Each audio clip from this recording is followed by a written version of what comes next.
और बड़े ध्यान से सुनेंगे। जिस स्थान पर हम आज विराजमान हैं, शरण करने के लिए जाते थे, गैया चराने के लिए, तो प्रातःकाल गैयाओं को जंगल में छोड़ देते और दूरी की बेला में अपने घर वापस सब गैयाओं को ले जाते थे गौशाला में। तो इस स्थान पर भगवान कदम के ऊपर खड़े होकर गैयाओं को आवाज लगाते थे। किसका है? मैं आपसे पूछ रहा हूँ। पील का वृक्ष है। इसी प्रकार के वृक्षों पर भगवान खड़े होकर और आवाज लगाते थे। कैसे? अरे श्यामा, आप भी लगाओ ना। अरे सुरभि, अरे कामधेनु, अरे भूरी, अरे कारी, अरे जल्दी चलो घर पे, मैया बुला रही है। इसी प्रकार भगवान यहाँ आवाज लगाते थे, बंसी का नाद करते थे और भगवान की इस आवाज को सुन के सारी गैया दौड़ी चली आती थी। ये वो स्थान है। इसी स्थान पर आज से लगभग 550 वर्ष पूर्व रूप गोस्वामी जी ने साधना की थी। चैतन्य महाप्रभु जी के दो प्रिय शिष्य सनातन गोस्वामी और रूप गोस्वामी दोनों भाई भाई थे। तो रूप गोस्वामी जी से मिलने के लिए एक दिन सनातन गोस्वामी यहाँ पर आए। अब जैसे सनातन गोस्वामी जी आए तो सनातन गोस्वामी जी का एकदम जीर्ण शीर्ण दुबला पतला शरीर देखकर रूप गोस्वामी जी के मन में भाव आया कि मेरा भैया बड़ा कमजोर हो गया है, इसको यदि मेरे पास खीर का साधन होता तो खीर खिलाता। अब जैसी मन में आया, भगवान तो भक्त की हर इच्छा को पूरी करने वाले हैं।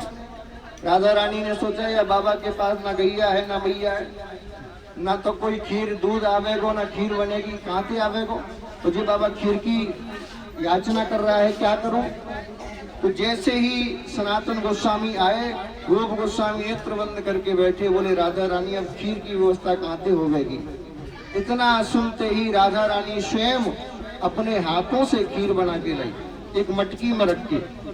और रूप गोस्वामी बाबा से कहा, बोले बाबा निहाल अली क्या बात है, आज हमारे घर में गैया बिहाई है और हमारी मैया ने खीर बनाई है।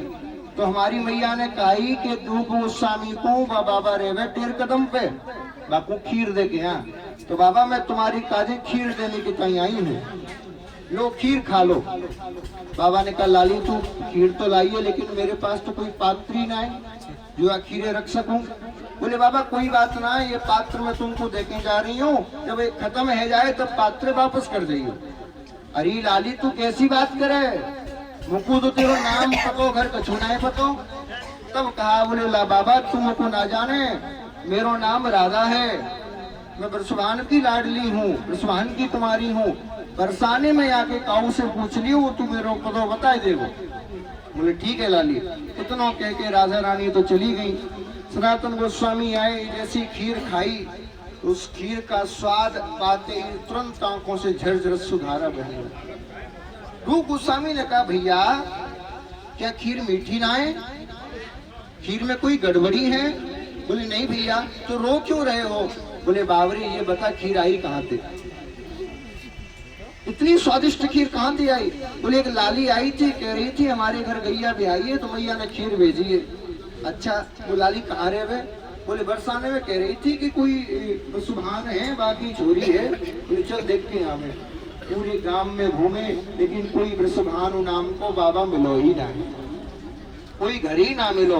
तब तो दोनों बैठ के खूब रोए। बोले हमारे काजे राधा रानी खीर बना के अपने हाथन से लाई और हम पहचान ना पाए।